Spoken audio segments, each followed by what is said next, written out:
All right, let's start 11 a.m. Eastern on Saturday, the Fenway Bowl.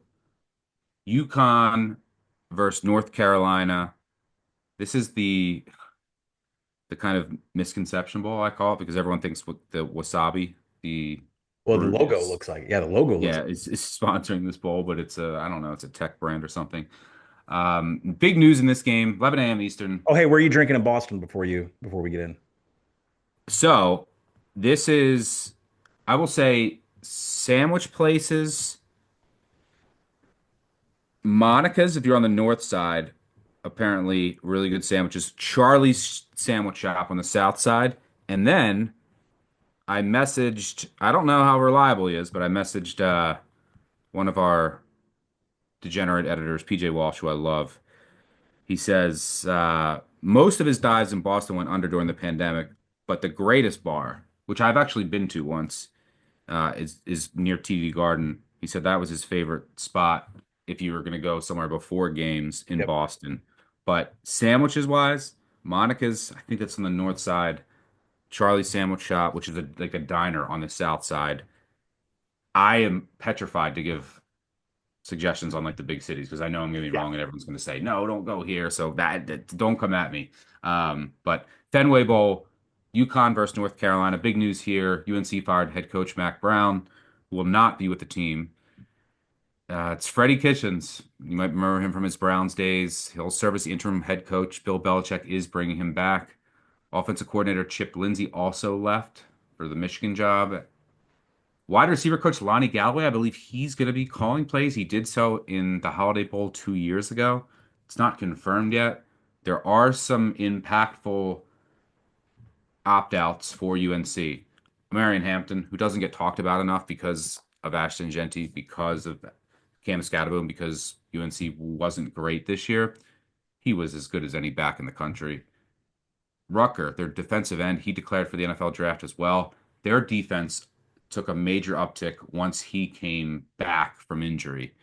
He is a menace off of the edge. And then their starting defensive tackle also declared for the NFL draft. In the portal, one of their starting linebackers, their starting left tackle will be out.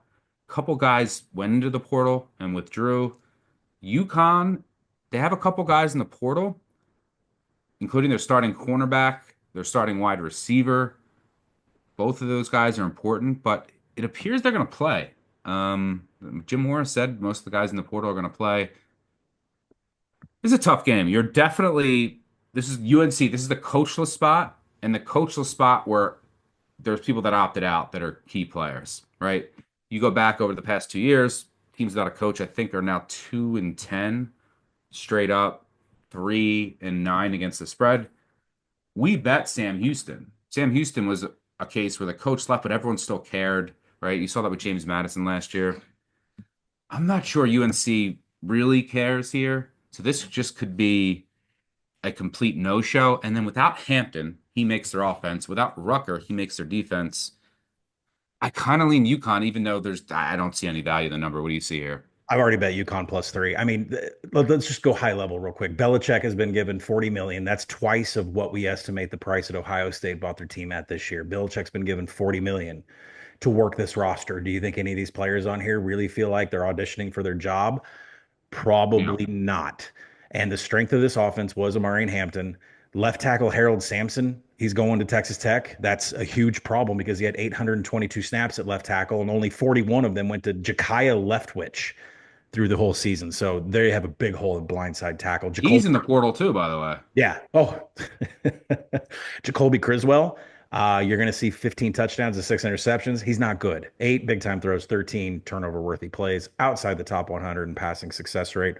And the UConn D is really good at swatting flies, 21st in creating contested catches. I think I've bet UConn +3. It's coming down. I believe this will be picked, but there are two names that everybody needs to pay attention. They are in your opt out piece that everybody has to have up and refreshed. And that is the left and right tackles, the bookend tackles of the offensive line for UConn and Chase Lunt and Valentin Sen. I have found no news, and both of them have tweeted off their personal accounts that they're excited for this bowl. Yeah, That I is think they're both going to play. Those are the guys. Those are who I'm watching too. Yeah, and I think, well, Darrell Robinson's not there, but there's another running back that is more than 4 yards after first contact, and that's Cameron Edwards. And he really turned it up at the end of the season, at least 80 rushing yards in the final 4 games. He doesn't create a lot of missed tackles, but he won't need to if he has his bookend tackles. So keep your eyes on the tackle situation for UConn. Fire if they haven't opted out, if they're warming up, whatever. But I expect this thing to keep going down.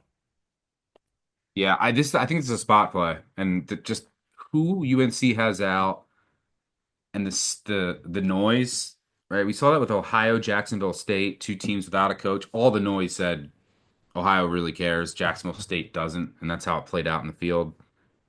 I think this is a case where UConn really cares, and I'm not sure UNC really shows up. So I don't like numbers wise. Obviously, if this was -3 on a neutral field and both teams are at full strength, UNC would be a hammer, but UNC's not, and I'm not sure they're going to be fully prepared. I'm not sure they actually spent a lot of this time prepping. I think UNC's the side. Don't take less than 3 if you're gonna bet it, and it is just take the money line at that point. But I do think UNC's the side.